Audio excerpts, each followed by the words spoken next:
Chemin de sagesse, Frédéric Lenoir, Lélie Anvar.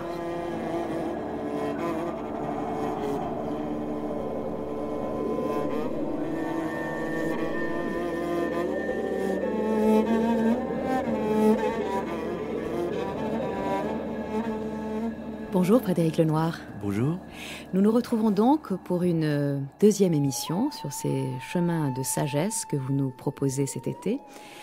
Et la dernière fois, nous avons essayé de définir ce que c'était que la sagesse, pourquoi on devait, ou on pouvait en tout cas, s'exercer à mener une vie sage. Et aujourd'hui, nous allons peut-être explorer de manière plus approfondie les diverses manières de se connaître soi-même pour atteindre à cette sagesse dont nous avons parlé la dernière fois. Alors, on va donc commencer tout simplement par cela. Est-ce que la connaissance de soi, qui est quand même un universel, que ce soit dans la philosophie ou dans les spiritualités, qu'elle soit antique, orientale ou occidentale, est-ce que cette connaissance de soi est, pour vous, la base d'une vie sage ? J'en suis convaincu, même si, évidemment, on pourrait dire que les méthodes, les moyens, les outils de connaissance de soi sont extrêmement divers. Et on va essayer d'en parler, il ne faut pas limiter la connaissance de soi à une forme quelconque d'introspection psychologique. Il peut y avoir des formes très diverses de connaissance de soi. Il faudrait essayer de distinguer ces différents niveaux. Mais en tout cas, ce dont je suis convaincu, c'est que c'est par le fait qu'on va tourner le regard vers soi-même, qu'on va finalement pouvoir rentrer sur un chemin de sagesse, puisque nous avons expliqué déjà que ce qui est le point commun de toutes les sagesses du monde, c'est de dire que la quête de la sagesse est la quête d'une vie bonne, d'une vie heureuse, et qui passe par la conversion du regard. Et que la conversion du regard, ce n'est plus simplement recevoir le réel à travers le filtre de notre ego, qui fait que nous sommes toujours attirés par certaines choses et que nous avons de la répulsion pour d'autres choses, c'est pouvoir transformer nos pensées, pouvoir transformer nos croyances, pouvoir travailler sur nos émotions, pouvoir travailler sur nos passions, pour finalement accéder à cette liberté intérieure qui nous permet d'accepter le réel tel qu'il est. Et donc c'est un travail sur soi, qui implique de se connaître, c'est-à-dire d'avoir une lucidité, une conscience de notre propre fonctionnement. À la fois le fonctionnement de l'ego, avec ses mécanismes, ses illusions, ses pièges, mais aussi le fonctionnement de notre esprit. Et donc là-dessus, il y a vraiment un travail de connaissance de soi qui touche à la fois à l'universel et à notre singularité. Je dirais l'universel, c'est effectivement la connaissance des mécanismes généraux de l'esprit, et du coup, une fois qu'on a compris ça, on peut l'appliquer aux autres. On fonctionne tous à peu près de la même manière, mais on a aussi une nature singulière. Et donc, notre nature singulière fait que, pour tel individu, il peut être bon de faire telle chose, pour d'autres, non. Tel individu a telle problématique passionnelle, tel autre, non. Tel individu a une nature qui le porte plus à s'épanouir de telle manière, tel autre de telle autre manière. Et donc, la connaissance de soi a cette double dimension, je dirais, de connaissance de ce qu'est l'être humain, dans sa complexité, et on va en parler, mais aussi la connaissance de notre propre caractère, de notre propre tempérament, de notre propre personnalité. Et dans cette individualité, il y a à comprendre ce pourquoi nous sommes faits et comment on peut essayer d'y arriver dans notre problématique personnelle. C'est pour ça que ce travail de connaissance de soi peut emprunter aussi bien à la spiritualité qu'à la psychologie, qu'au travail sur les passions.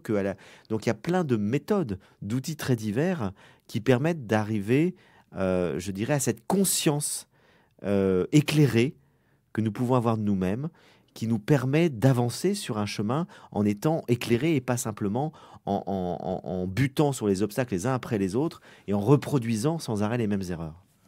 Oui, mais alors, justement, vous avez dit il y a différentes méthodes, on peut utiliser différentes méthodes pour y arriver. Quelle est la différence entre ce que Socrate appelait « connais-toi toi-même », cette injonction que la Pythie lui avait faite et ensuite qu'il a appliquée à lui-même et auquel il essaye d'inviter ses disciples. Donc, comment distinguer cette connaissance de soi-là du travail plus moderne que propose par exemple la psychanalyse ? Est-ce que c'est lié à ce que l'on appelle le soi ? Alors, la phrase de Socrate, elle est intéressante parce que il faut la prendre dans son ensemble. C'est connais-toi toi-même et tu connaîtras le monde et les dieux. Et c'était la phrase qui était marquée effectivement sur le temple, À Delphes. à Delphes, qu'il a repris. Mais au fond, c'est cet accès à l'universel. C'est-à-dire, si tu rentres à l'intérieur de toi, tu connaîtras tout. C'est par l'intériorité, c'est en descendant dans la profondeur de son esprit qu'on accède à la connaissance de l'universel. Et on pourrait dire qu'un individu qui se connaît lui-même, qui s'est intériorisé, qui a compris véritablement le fonctionnement de l'être humain, il comprend des lois universelles qui sont valables pour d'autres, mais qui sont valables aussi pour des lois de l'univers. C'est-à-dire qu'il y a inscrit au fond de nous un certain nombre de lois universelles qu'on peut comprendre en s'intériorisant, en faisant ce travail au fond d'intériorité. Et puis la psychanalyse, c'est pas véritablement son objectif. Elle a un objectif qui est beaucoup plus de nous libérer d'un certain nombre d'illusions qui sont de dénouer un certain nombre de nœuds qui se sont formés au cours de principalement de notre parcours de vie, de notre petite enfance, qui fait que nous ne sommes pas pleinement nous-mêmes et que nous fonctionnons par un mécanisme de répétition. Et donc, elle accède à une certaine lucidité en vue de se sentir mieux. Donc, c'est pas tout à fait la même visée, Socrate et la psychanalyse. Mais dans les deux cas, et dans tous les cas des courants de sagesse, il y a quand même un point commun, qui est le désir d'avoir une certaine lucidité, c'est-à-dire d'avoir une certaine conscience juste de soi-même, même si la profondeur recherchée n'est pas la même, même si l'objectif final n'est pas forcément le même. Il y a quand même un état que nous propose la psychologie, et pas que la psychanalyse d'ailleurs, on va dire la psychologie des profondeurs, pour parler en termes modernes, qui commence déjà un peu avec Spinoza et qui se poursuit avec Schopenhauer et qui s'épanouit au XXe siècle avec Freud. Mais au fond, c'est la même quête, c'est-à-dire d'avoir une lucidité sur ce que les anciens appelaient les passions, les affects, ce que Freud appellera la psyché, mais qui nous permet finalement de ne pas être mus par notre inconscient et donc d'avoir une certaine connaissance de ce qui se joue en nous. Voilà ce qui est l'objectif, je dirais, à la fois de la psychologie des profondeurs et à la fois des courants de sagesse. Alors, sauf que, effectivement, vous l'avez dit, dans un cas, c'est une forme de thérapie, alors que dans l'autre, c'est une recherche de la vraie nature des choses. Et les deux peuvent se conjuguer. On n'a pas forcément à les opposer. Chez Spinoza, c'est typique. C'est typique, il y a une recherche de la compréhension profonde de la vérité de l'être humain, et donc de ces lois qui fait au fond, c'est savoir qui nous sommes vraiment. Et pour Spinoza, nous sommes des êtres qui sont faits pour la joie. Et la joie est là. Simplement, il y a plein d'obstacles par nos affects qui fait qu'on n'y a pas accès. Et par le travail de la raison, il va falloir avoir accès à cette joie qui est présente, qui est dans le fond de l'être, et qui est parasitée par tous nos affects. Donc, dans ce cadre-là, on est vraiment sur un travail à la fois thérapeutique et de connaissance de la vérité de l'être humain. Et puis, effectivement, il n'y a pas une dimension philosophique aussi poussée dans les thérapies modernes, où il s'agit essentiellement je dirais, de rétablir un certain équilibre lorsque nos affects sont trop perturbés. Mais je crois qu'il y a quand même beaucoup de parallèles entre la recherche de la sagesse, qui est une recherche d'équilibre, qui est une recherche d'harmonie, qui est une recherche de paix intérieure, et la recherche psychologique contemporaine, qui, même si elle est moins ambitieuse, même si elle ne repose pas sur un arrière-fond philosophique aussi poussé, il y a quand même cette recherche d'être à la fois plus lucide sur soi-même et plus heureux, tout simplement, plus équilibré. Alors, s'il y a dans les penseurs de l'Antiquité, s'il y en a un qui a vraiment poussé à l'extrême cette quête intérieure de la connaissance de soi, il me semble que c'est bien Marc Aurèle, puisque même sur le plan du style, dans ses pensées sur soi-même, il se parle à lui-même comme à un autre, comme pour s'inviter à sortir de son moi illusoire pour s'adresser à son moi réel. Et d'ailleurs, ça pose des questions sur qu'est-ce que le moi, évidemment, qu'est-ce que le soi. En tout cas, je vous ai apporté un petit extrait, justement, de ces pensées pour moi-même, dans lequel on voit qu'il est quand même très important de connaître les instances intérieures pour savoir exactement lesquelles utiliser dans le processus d'acquisition de la sagesse, précisément. Ce que je suis, c'est de la chair, un souffle et un guide intérieur. Laisse de côté les livres et ne tarde plus un instant, car cela ne t'est pas permis. Comme si tu étais déjà mort, dédaigne ce triste amas de chair, de liquide et d'os, ce frêle tissu, ce réseau entrelacé de nerfs, de veines et d'artères. Vois ton souffle également et ce qu'il est, du vent, qui ne peut même pas être toujours le même, rejeté à tout moment et à tout moment aspiré de nouveau. Quant au troisième élément de notre être, le guide intérieur, voici ce que tu dois en penser. Tu es vieux. Ne permets plus que ce principe soit esclave, qu'il soit soumis à un instinct désordonné.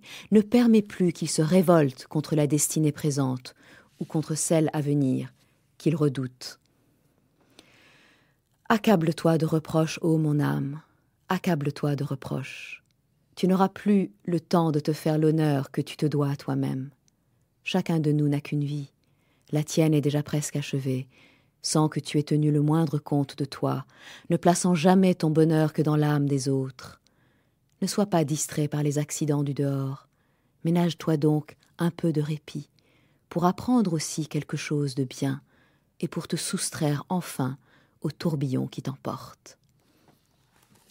Oui, ce qui est de beau dans ce texte, c'est cette idée effectivement que la vie est précieuse et que la plupart des êtres humains se laissent emporter par ce tourbillon de la vie, c'est-à-dire tous les soucis de la vie, tous les soucis de comment gagner sa vie, comment avoir un toit, comment essayer de trouver une activité qui nous permette de vivre. Et au fond, on est pris par tous les soucis extérieurs et beaucoup d'êtres humains n'ont pas le temps de se poser dans cette réflexion, mais pourquoi je suis sur Terre? Quel sens donner à ma vie? Comment mener une vie bonne? Comment réussir ma vie? Pourquoi je suis fait vraiment? C'est quelque chose, malheureusement, qu'on n'a pas le temps, bien des fois, de se poser parce qu'on est pris par les études, par trouver un métier, fonder une famille, puis en période... Gagner sa vie. Etc. On est... Mais alors, la question de la sagesse, c'est de nous dire, attendez, prenez du recul. Tout ça, finalement, est secondaire. Le plus important, c'est d'arriver à savoir comment moi, je peux faire une vie réussie. Comment je peux personnellement m'épanouir de manière la plus juste possible. Et ça demande un travail réflexif. Ça demande encore une fois de se poser, de réfléchir. C'est un travail d'intériorité. Aristote a une formule aussi assez radicale. Il dit la plupart des hommes descendent le fleuve. Et il dit les cadavres vont encore plus vite que les autres. Et donc, au fond, le philosophe, c'est celui qui remonte le fleuve à contre-courant. C'est-à-dire qu'il ne se laisse pas embarquer dans tous les événements, le tourbillon de la vie, mais qui réfléchit, qui utilise sa raison pour essayer de réfléchir et ordonner sa vie. Donc il y a cette idée que de la même manière que quand on démarre une entreprise, quelle qu'elle soit, on va réfléchir, se poser pour dire comment on va organiser les choses pour arriver à réussir ce qu'on veut faire. Il faut le faire avec sa vie en général. Il faut se poser pour se dire comment je peux organiser ma vie pour finalement la réussir. Et ça veut dire tout un travail où on va développer notre lucidité, notre raison, apprendre à maîtriser ses pulsions, apprendre à découvrir qui nous sommes vraiment. Et c'est tout le travail sur le moi, sur l'ego. On sera amené à en parler plus longuement. Mais au fond, c'est un travail de connaissance. Alors évidemment, il y a des êtres humains qui le font assez spontanément. C'est-à-dire que vous avez des gens qui sont très intuitifs, qui ont une sorte de rapport à la vie qui est très juste, qui est très fluide, et qui fait qu'ils peuvent à la fois être dans la vie tout en ayant une distance, tout en ayant un recul, tout en étant juste. Et puis vous avez pour d'autres, c'est beaucoup plus compliqué parce qu'il y a un chaos intérieur. Et là, il y a une grande différence entre les êtres humains. Il y a beaucoup plus un chaos intérieur, il y a beaucoup plus de complexité, de choses qui s'opposent et qui font que toute leur vie, ils vont être parasités par cette complexité intérieure. Ils sont moins simples. Et d'où la nécessité encore plus de faire un travail sur soi. Moi, c'est ce que j'ai connu personnellement. J'ai vraiment eu besoin de faire un travail sur moi. J'ai vraiment eu besoin de faire une réflexion, de la méditation, des thérapies pour arriver à me comprendre, pour arriver à comprendre pourquoi j'avais cette complexité, pourquoi j'étais finalement tourmenté par un certain nombre de choses, angoissé par d'autres. Et donc, il a fallu tout ce chemin qui se fait progressivement. Hein. Le travail de la sagesse, c'est pas acquis une fois pour toutes. C'est quelque chose qui ne cesse de se faire tout au long d'une vie. Et on s'aperçoit qu'on franchit des paliers. C'est qu'à un moment donné, on a plus de conscience, on a plus de lucidité, on a plus de détachement, on a résolu des problèmes émotionnels, et ça permet d'être plus libre, d'être plus serein, d'être plus en paix avec soi-même, d'être plus en paix avec les autres. Donc c'est tout un chemin qui ne s'arrête jamais, mais qui doit sans arrêt se poursuivre avec une certaine attention, une certaine vigilance, et les exercices spirituels peuvent nous aider dans ce chemin. Et en réalité, donc, la connaissance de soi, c'est le début. Puisque si on n'a pas cette idée de... ça ne peut que commencer comme cela, parce qu'il faut à un moment qu'on se dise, mais qui je suis vraiment, qu'on s'arrête pour se dire qui je suis vraiment, pour ensuite pouvoir faire tout ce trajet dont vous avez parlé. C'est le début, ça continue tout au long.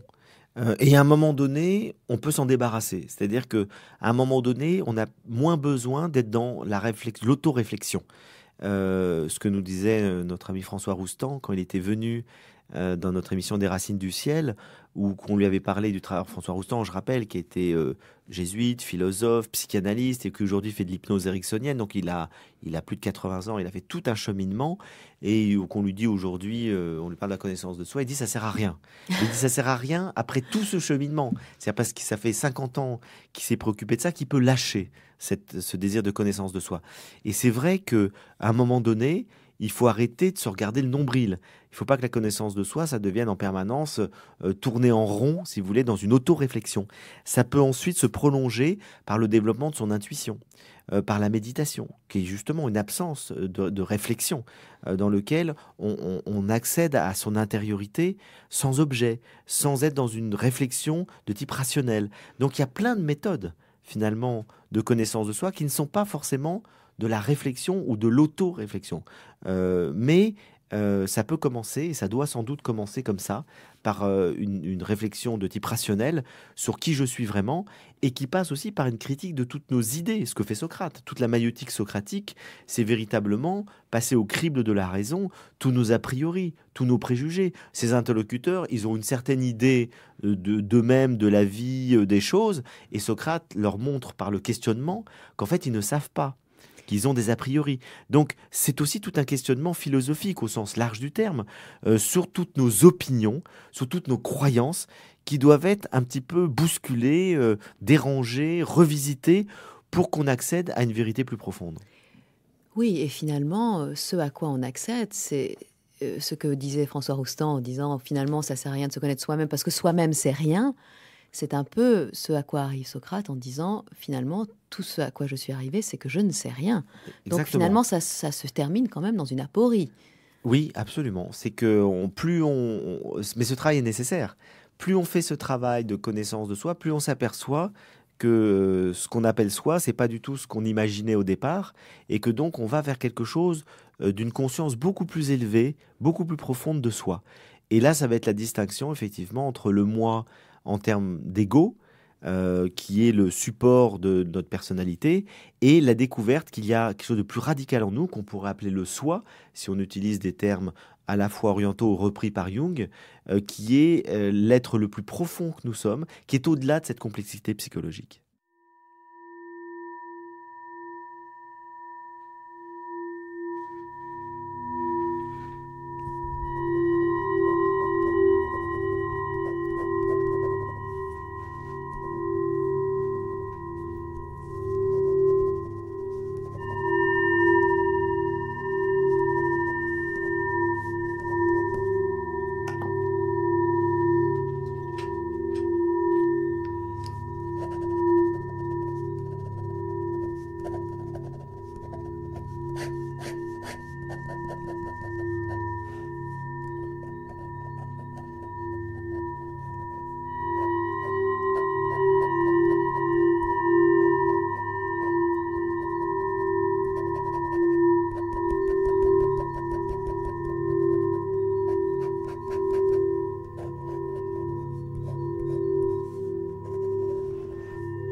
Nous avons parlé, Frédéric Lenoir, de la connaissance de soi, qui est au fondement de toute démarche de sagesse.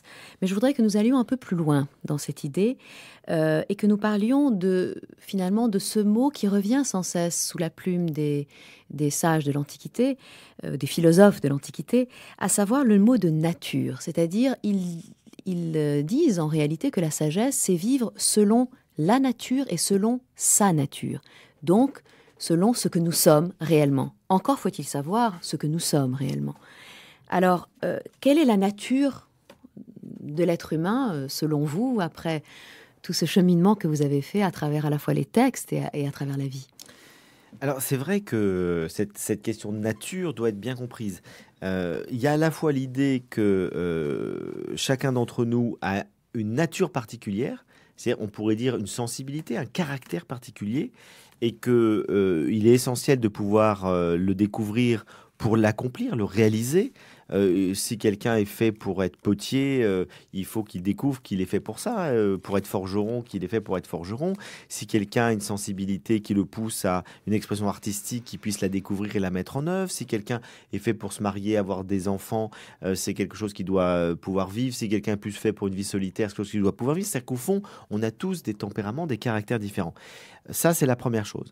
Mais la deuxième chose, qui est tout aussi importante, c'est qu'il y a aussi une nature humaine universelle qui repose sur un certain nombre d'instances de la personne, qui fait qu'on doit apprendre à connaître nos différentes instances. Et donc, il y a une nature humaine qui va être définie par les différents philosophes à peu près toujours de la même manière, même si les mots utilisés sont différents. Et on pourrait dire globalement qu'il faudra apprendre à distinguer le corps physique, avec sa dimension des sens sensoriels, du corps psychique, c'est-à-dire sa dimension des affects, des passions, des émotions, mais c'est toujours une dimension corporelle, d'une troisième instance qu'on va appeler le nous, l'intelligence, l'esprit, l'âme, mais l'âme en termes de spirituel. Donc c'est pour ça que je préfère pas utiliser oui, et le mot âme, je préfère l'utiliser, ne pas trop l'utiliser, parce qu'il est piégé. Et il peut être compris soit comme l'âme corporelle, c'est-à-dire le siège finalement des passions, soit comme l'âme spirituelle, c'est-à-dire le siège de l'esprit. Et c'est pour ça que c'est un mot selon la manière dont on va l'utiliser. Donc je préfère parler du corps physique ou du corps psychique et de l'esprit. Entendu comme, alors là on l'entendra plutôt dans les traditions plus religieuses, comme la fine pointe de l'âme, comme dit Thomas d'Aquin, l'esprit c'est la fine pointe de l'âme, c'est-à-dire pour les traditions spirituelles, le siège du divin, dans lequel finalement c'est par cet esprit que nous pouvons ordonner tout le reste, c'est-à-dire travailler sur les passions, les émotions, le corps, etc.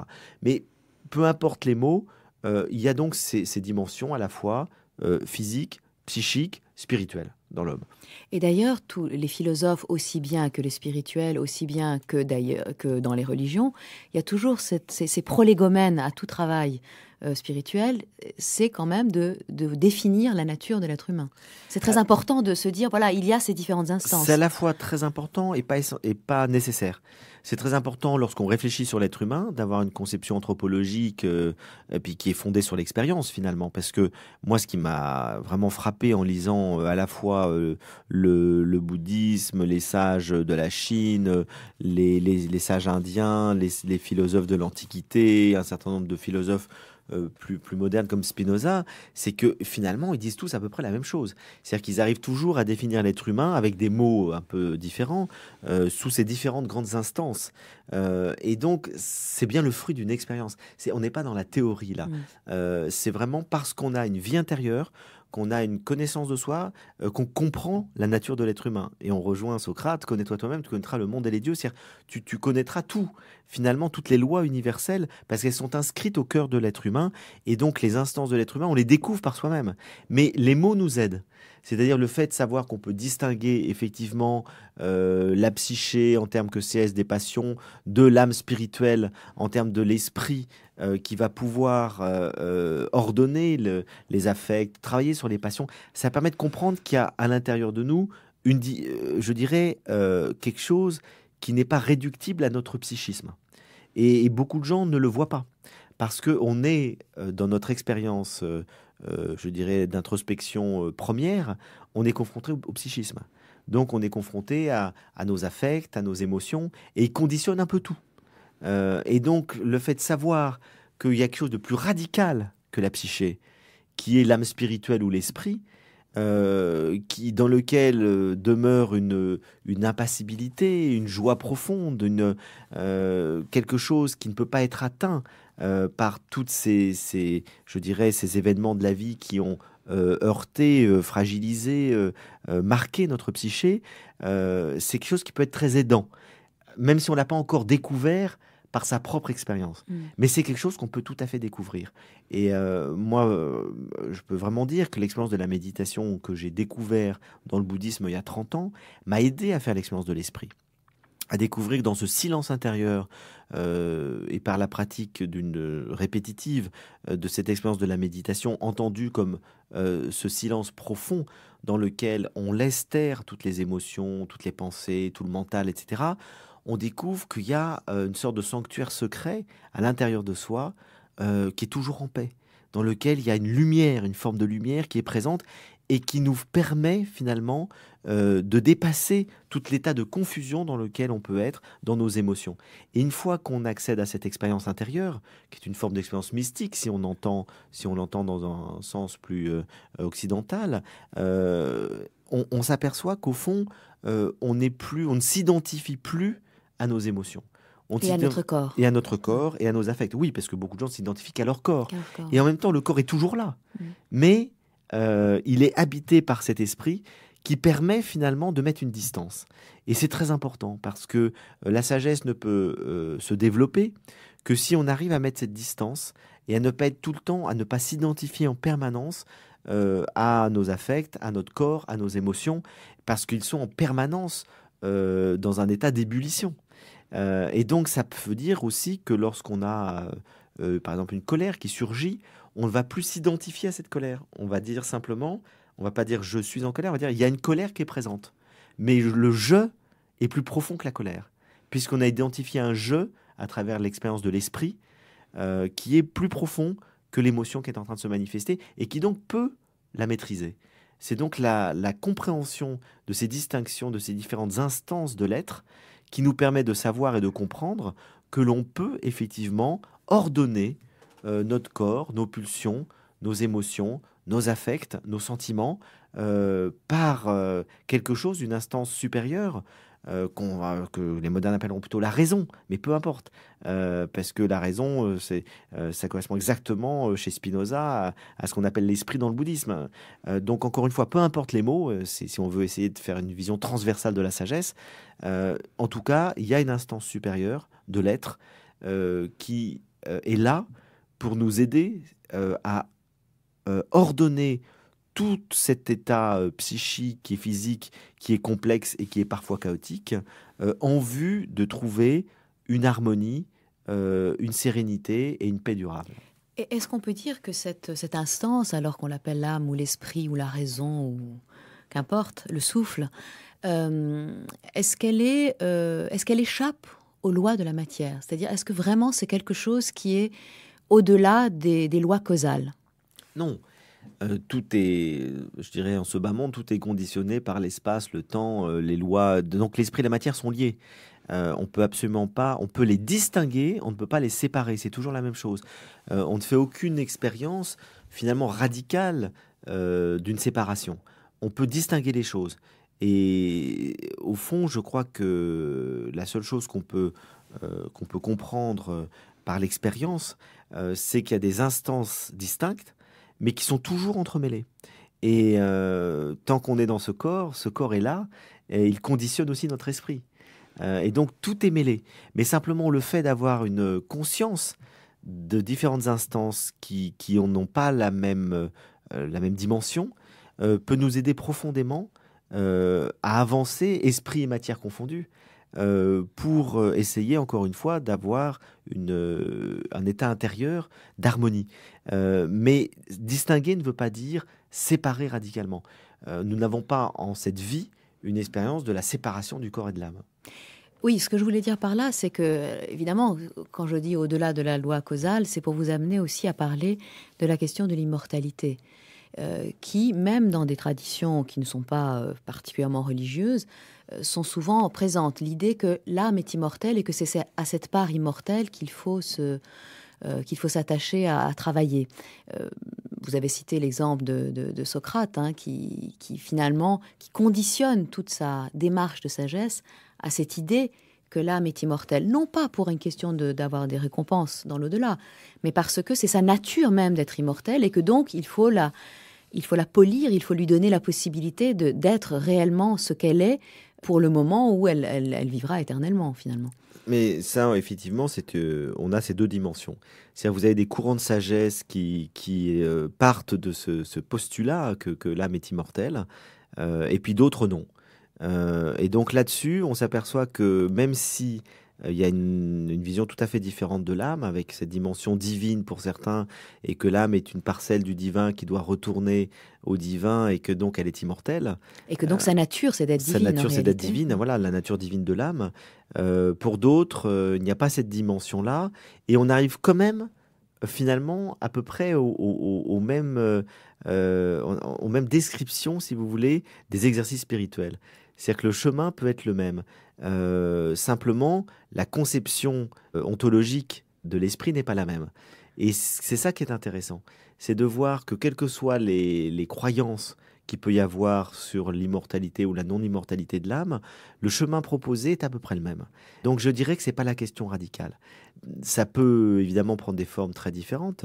On peut ne pas du tout avoir le même type de pratique spirituelle selon qu'on croit en l'immortalité de l'âme ou pas, où on peut dans un cas prier, dans un autre cas méditer, il peut y avoir des différences, mais on va toujours faire ce travail d'intériorité, ce travail de silence intérieur, ce travail d'ordonner, de maîtriser ses passions, de recherche d'une liberté intérieure.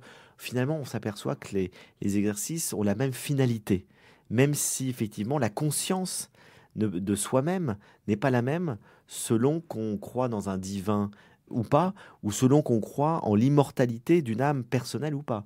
Parce qu'il y a différentes formes d'immortalité. Il peut y avoir effectivement la conception, ce qui est celle des monothéistes n'est pas du tout celle de l'Orient. Et à l'intérieur de celle de l'Orient, la conception du bouddhisme n'est pas la même que celle de l'hindouisme. C'est-à-dire qu'on a plus ou moins conscience d'une individualité ou pas, qui va subsister. C'est pas la même chose. Et chez les Grecs, c'est encore autre chose. Donc on s'aperçoit que les conceptions de l'immortalité de l'âme diffèrent complètement, finalement, d'une tradition à l'autre, dans les différentes écoles de spiritualité ou de sagesse. Et c'est là qu'on se dit, de toute façon, personne n'en sait rien. C'est-à-dire qu'au fond, il y a des croyances. On est dans l'ordre de la croyance. Et ce qui compte le plus, c'est de croire qu'il y a en nous quelque chose, en tout cas d'expérimenter plutôt que de croire, puisque c'est le fruit d'une expérience, qui a en nous quelque chose de plus radical, encore une fois, que le corps et ses passions. Et que le soi est plus vaste. Que le soi est plus vaste, qu'on a une identité plus profonde que simplement notre moi. Notre moi ou notre ego qui structure toute notre vie psychique, et donc faire la découverte, et encore une fois plus par l'expérience que par la croyance, même si les deux peuvent coïncider. On peut hériter d'une croyance et le vérifier par soi-même. Le Bouddha, il a hérité d'une croyance, effectivement, de l'immortalité de l'Atman. Et après, il a expérimenté la force de l'esprit et il en a tiré toute une philosophie pratique pour accéder au bonheur. Donc là-dessus, la croyance et l'expérience peuvent se rejoindre. Et il y a des êtres qui ne sont pas du tout dans la croyance et qui en font l'expérience, d'autres qui sont essentiellement dans la croyance. Et là-dessus, je crois que ce n'est pas le problème essentiel. Le problème essentiel, c'est que on puisse, pour le coup, faire l'expérience de cette distinction à l'intérieur de nous, d'une instance supérieure, si vous voulez, qui nous permet, enfin, d'une radicalité, d'une profondeur de notre être, qui ne peut pas être réduite à l'expérience psychologique de l'ego, qui lui est mu en permanence par ces lois naturelles, hein, de l'attraction, de la répulsion, de l'envie d'être reconnu, de la peur de mourir. Tout ça est tout à fait normal.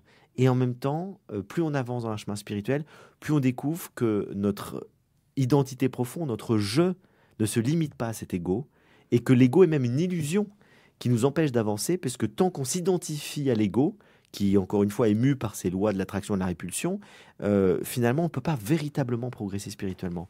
On est toujours dans cette crispation de l'ego qui fait que on est ballotté par les événements de la vie, on est ballotté par les choses extérieures, et notre bonheur dépendra toujours des événements extérieurs agréables ou désagréables. Et donc tout le travail de la vie intérieure, c'est d'arriver à ne plus être mu par ces lois de l'ego, et pour ça, il faut comprendre que l'ego est une illusion. C'est-à-dire qu'il y a en nous quelque chose qui nous relie aux autres, qui nous relie au monde, qui nous relie au tout, et qu'on est une parcelle de quelque chose de beaucoup plus large, qu'on appellera le divin dans certaines traditions, qu'on ne nommera pas dans d'autres, qu'on appellera la nature, chez Spinoza par exemple, mais c'est une question de la nature très spirituelle, dans lequel finalement on est relié et qu'on n'est pas totalement distinct. Il y a une singularité, nous avons un visage propre, mais dans le fond de notre nature, nous sommes reliés à quelque chose qui nous dépasse, et du coup c'est très apaisant. Parce qu'on s'aperçoit qu'on n'a pas à lutter en permanence pour essayer de se maintenir séparés en nourrissant quelque chose qui, entre guillemets, nous fait du bien en nous opposant aux autres. Donc se connaître soi-même, c'est d'une certaine façon s'ouvrir sur l'infini, quelle que soit la conception que l'on ait de cet infini. Et peut-être pour illustrer cela, j'avais envie de vous lire un court texte extrait de Siddhartha de Hermann Hesse, qui est un petit roman que j'aime énormément, un roman initiatique, qui d'une certaine façon, sous forme de fiction et de roman, raconte ce que vous venez de nous dire ici, c'est-à-dire tout ce processus d'intériorisation, de détachement et de vision de la réalité du soi, qui est une ouverture vers l'infini. Et voici donc ce que dit en fait Siddhartha à son ami Govinda, qui vient le voir à la fin du roman, le revoir à la fin du roman, pour qu'il lui donne des paroles de sagesse en fait. Le savoir peut se communiquer, mais pas la sagesse. On peut la trouver, on peut en vivre, on peut s'en faire un sentier, on peut grâce à elle opérer des miracles, mais quant à la dire et à l'enseigner, non, cela ne se peut pas. C'est ce dont je me doutais parfois quand j'étais jeune homme, et ce qui m'a fait fuir les maîtres. Écoute, Govinda, j'ai trouvé une pensée que tu vas encore prendre pour une plaisanterie ou pour une folie, mais qui en réalité est la meilleure de toutes celles que j'ai eues. La voici. Le contraire de toute vérité est aussi vrai que la vérité elle-même. Je l'explique ainsi. Une vérité, quand elle est unilatérale, ne peut s'exprimer que par des mots. C'est dans les mots qu'elle s'enveloppe. Tout ce qui est pensé est unilatéral, et tout ce qui est unilatéral, c'est tout ce qui n'est que moitié ou partie, manque de totalité, manque d'unité. Et pour le traduire, il n'y a que les mots. Quand le sublime Gautama parlait du monde dans son enseignement, il était obligé de le diviser en samsara, en nirvana, en erreur, en vérité, en souffrance, en délivrance. On ne peut faire autrement, et pour qui enseigne, il n'y a pas d'autre voie à suivre. Mais le monde en lui-même, ce qui existe en nous et autour de nous, n'est jamais unilatéral. Un être humain ou une action n'est jamais entièrement samsara ou complètement en nirvana, de même que cet être n'est jamais tout à fait un saint ou tout à fait un pécheur. Nous nous y laissons aisément tromper parce que nous inclinons naturellement à croire que le temps est une chose vraiment existante. Mais le temps n'est pas une réalité. J'en ai maintes fois fait l'expérience. Et si le temps n'est pas une réalité, l'espace qui semble exister entre le monde et l'éternité, entre la souffrance et la félicité, entre le bien et le mal, ce n'est qu'illusion.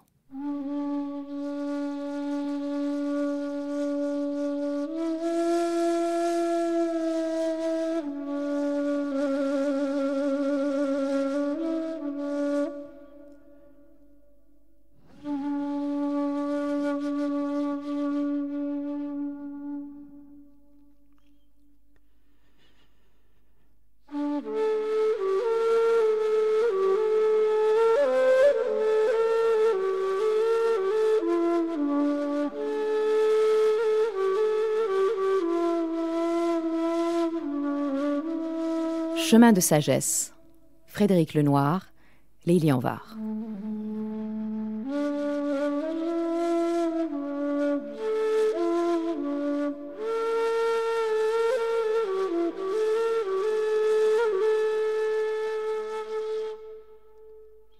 Alors nous avons vu que se connaître soi-même est un processus qui dure d'abord toute la vie, qui permet de connaître évidemment sa nature, son soi, les différentes instances, la manière dont on agit, dont on réfléchit, dont on réagit dans le monde.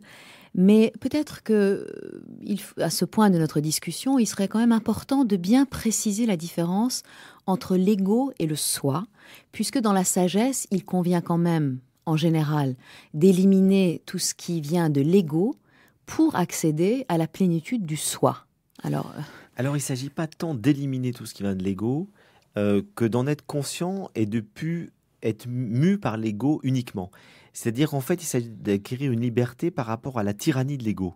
Mais on ne peut jamais quitter l'ego, d'une certaine manière. L'ego est toujours présent, notre personnalité est toujours là.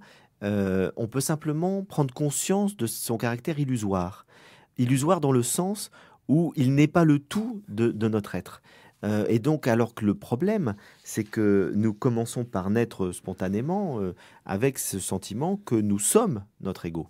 Et donc, cet ego, qui est ce je, nous distingue des autres, nous sépare des autres, et on perçoit le monde à travers ce qui nous attire et ce qui nous fait peur.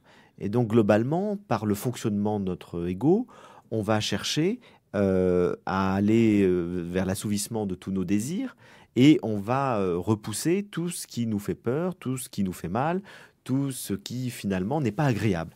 Donc, c'est l'agréable et le désagréable qui est la loi fondamentale de l'ego. Or, dans la vie, on s'aperçoit qu'on ne peut pas maîtriser ça. Il y a des événements agréables, il y a des événements désagréables qui surviendront tout le temps. Et donc, si on reste soumis déjà simplement à la loi de l'ego, on ne pourra jamais être heureux. On pourra vivre des plaisirs très forts, parce qu'on va choisir un maximum de choses qui nous font plaisir. Mais comme on ne peut pas contrôler le réel, on peut tout à fait tomber malade, on peut tout à fait être quitté par quelqu'un qu'on aime, on peut tout à fait ne pas obtenir quelque chose qu'on recherche, on peut avoir des échecs. Donc, la vie est faite en permanence de choses qu'on ne peut pas maîtriser. C'est pour ça que toute la réflexion des sages, en tout cas de ceux qui se sont lancés sur ce chemin de sagesse, c'est comment arriver à avoir un bonheur stable, alors que le fonctionnement même de l'ego implique forcément une alternance de choses agréables et désagréables, et on va dire de bonheur et de malheur. Et c'est toute la réflexion de la sagesse est là. Et en observant finalement, en s'observant soi-même, en allant dans ce travail de connaissance de soi, les sages ont tous fait la même expérience, qu'il existait quelque chose de plus profond que l'ego, qu'il existe dans l'être humain ce qu'on pourra appeler le soi pour faire simple et rester dans la terminologie que vous avez utilisée, qui est quelque chose de plus radical, qui n'est pas soumis à cette loi de l'attraction et de la répulsion, qui est un état d'être bienheureux, une sorte de béatitude qui existerait en nous, de joie profonde, de fluidité, et qui n'est pas immédiatement accessible à notre conscience. Ça peut peut-être l'être chez le petit enfant, le bébé qui naît. Et puis très vite, l'ego se développe, se construit, la personnalité se construit avec cette loi de fonctionnement de l'ego qui fait qu'on va s'identifier à notre ego. Et à ce moment-là, on oublie finalement cette espèce d'état de nature profonde qui est en nous, qui est mue simplement par l'émerveillement, la joie. Et puis très très vite, on s'identifie à notre ego. Et il faut faire un chemin finalement de travail sur soi, de connaissance de soi, pour découvrir d'une part que cet ego nous rend malheureux, en tout cas globalement malheureux, et d'autre part que nous ne sommes pas cet ego. C'est-à-dire qu'il y a quelque chose en nous de plus profond, encore une fois, qu'on l'appelle une part divine ou pas, quels que soient les noms qu'on donne, de plus profond, qui nous relie à la nature, qui nous relie au tout, qui nous relie à Dieu selon nos croyances, quels que soient les mots qu'on met, et qui ne peut pas simplement être réduit à ce fonctionnement de la conscience ordinaire qui est celui de l'ego. Alors, la question importante, c'est est-ce qu'on peut se débarrasser de l'ego ou pas ? Oui, alors, et c'est aussi d'ailleurs la différence avec toute la démarche mystique qui prône l'anéantissement de l'ego, en effet. Et il y a beaucoup de traditions qui disent qu'il faut tuer l'ego. Oui. Moi, je n'y crois pas du tout. C'est-à-dire, je crois qu'on mourra avec notre ego, simplement, on en sera détaché. Et je crois que c'est tout Alors, il y a peut-être des sages qui arrivent à un état d'anéantissement dans lequel l'ego n'existe absolument plus. Mais je crois que c'est pas du tout l'expérience qu'on en fait, je dirais, de manière ordinaire, sans arriver dans des expériences tout à fait extrêmes. Je crois que vraiment, la plupart d'entre nous qui sommes engagés sur des chemins de sagesse, qui cherchons à ne plus être simplement mus, effectivement, par notre ego, on s'aperçoit que l'ego est toujours là, et simplement, on peut en être libre. Et je vous donne des exemples très concrets. On reçoit une critique, une insulte. Quelqu'un vous dit quelque chose de très négatif sur vous, sur votre livre. Bon, ça arrive tout le temps. N'est-ce pas? Et ça m'arrive tout le temps. Oui. Bon, vous pouvez réagir de manière égotique. C'est-à-dire qu'immédiatement, vous êtes atteint, vous êtes blessé, vous dites c'est injuste, et ça vous trouble.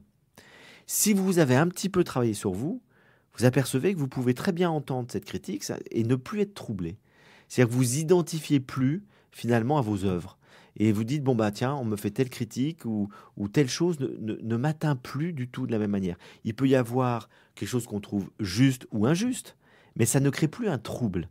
Parce qu'au fond, on vit dans un autre niveau de conscience de soi qui n'est pas simplement l'ego avec le besoin de reconnaissance qu'il a. Il peut être présent.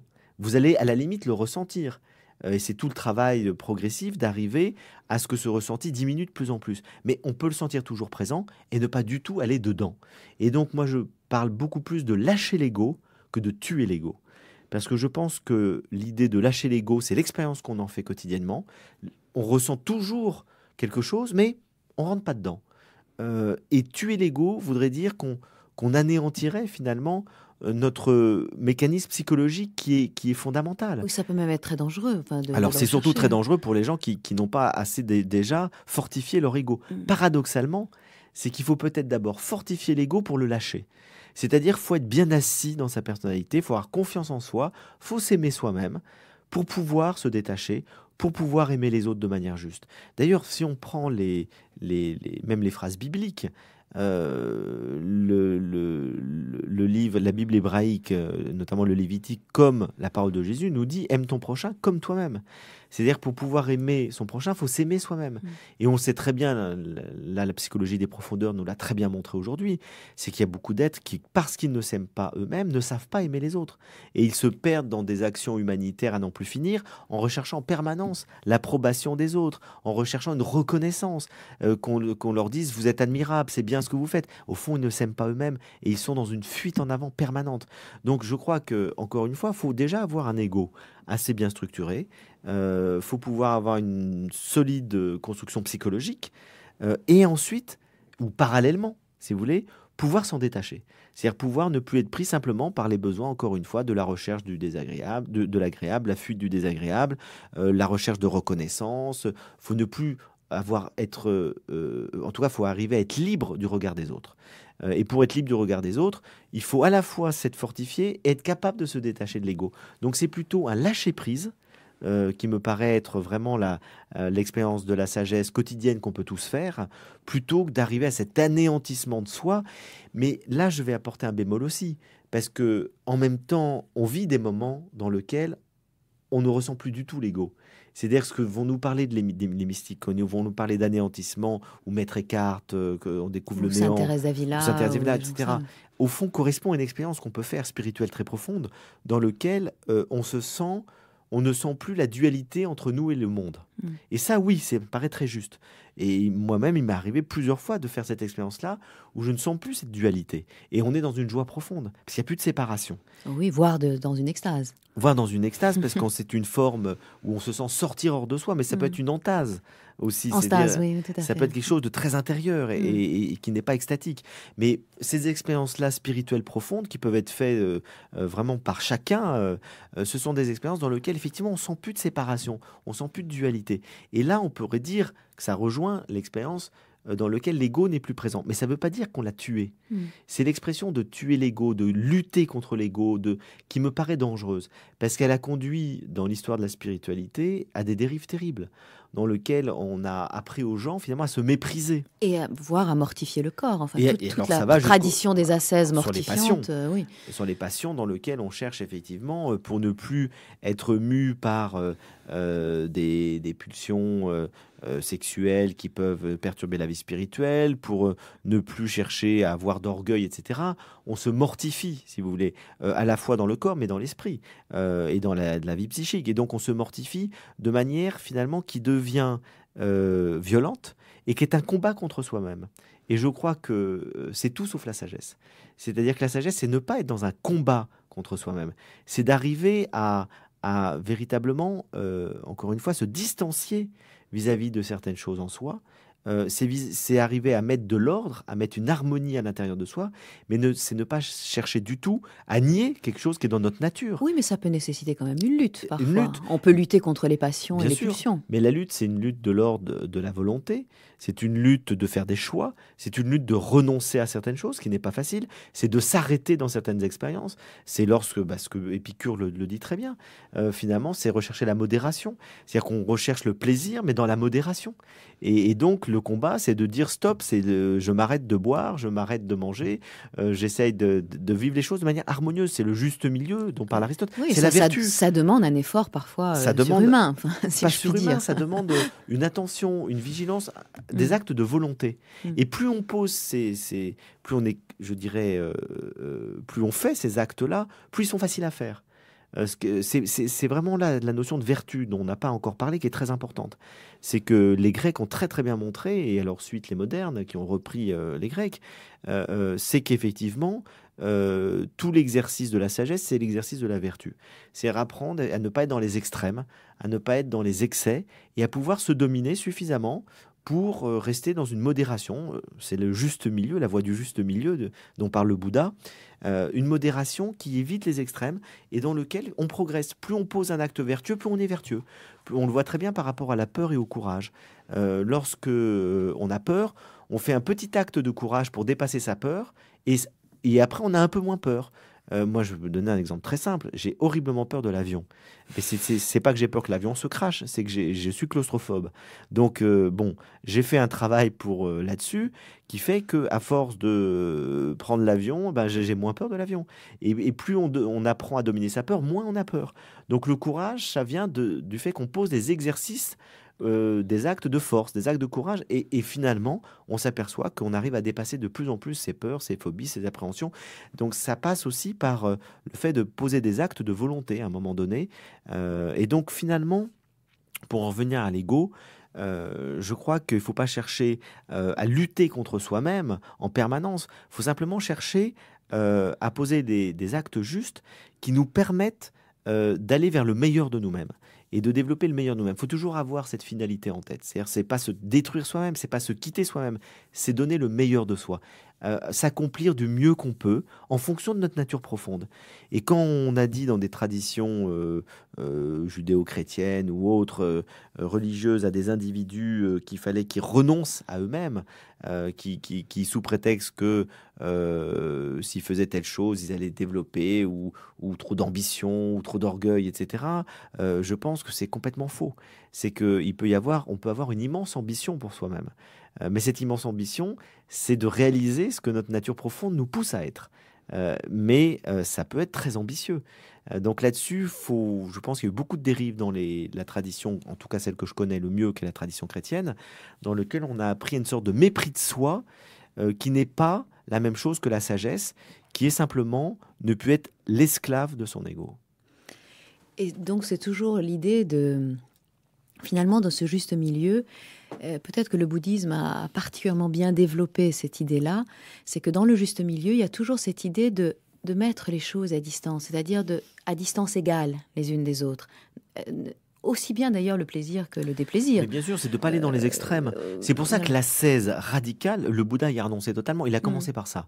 Le Bouddha, quand il recherchait comment être vraiment heureux, il a commencé par l'ascèse. C'est-à-dire ne plus manger pendant des semaines entières, mais faire que son corps, finalement, soit totalement maîtrisé. Puis il s'est rendu compte que ce n'était pas la solution. Et donc, il apprenait la voie du juste milieu, c'est-à-dire ne pas aller trop loin dans les plaisirs, mais ne pas aller trop loin dans le renoncement au plaisir. Finalement, dans l'ascèse. Et en même temps, n'être ni affecté par une trop grande joie, ni affecté par une trop grande souffrance. Exactement. Ni l'un ni l'autre. Voilà. Exactement. Garder une certaine distance par rapport aux choses. C'est ce que je disais tout à l'heure. On vous critique, et les autres ont le droit de vous critiquer. On vous fait des louanges.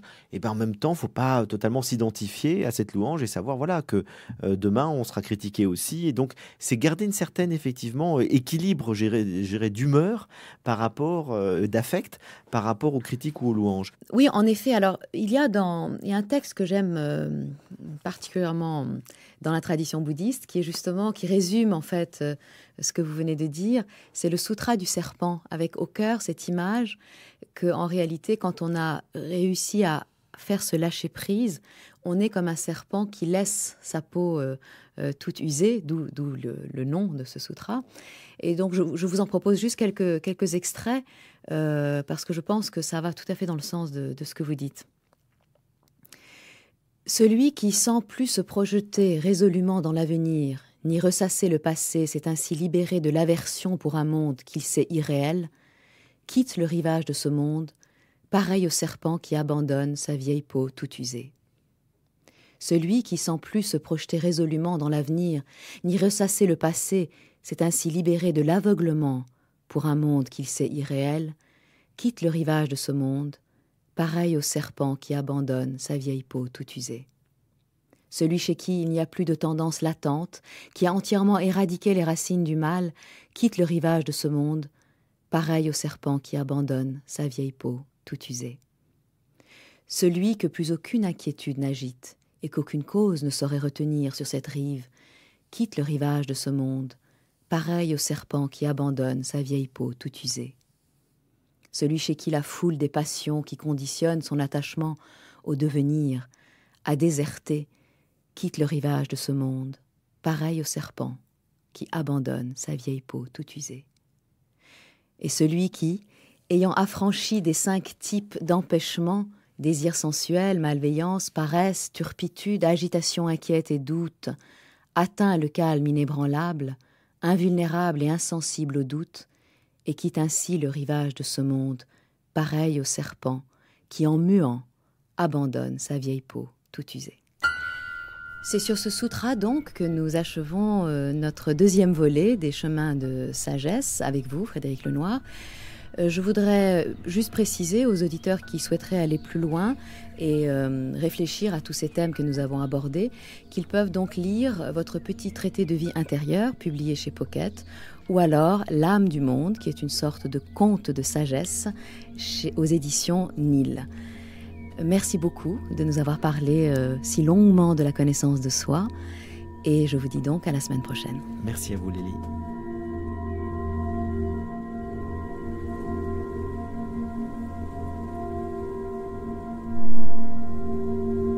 C'était Chemin de sagesse avec Frédéric Lenoir et Lily Anvar.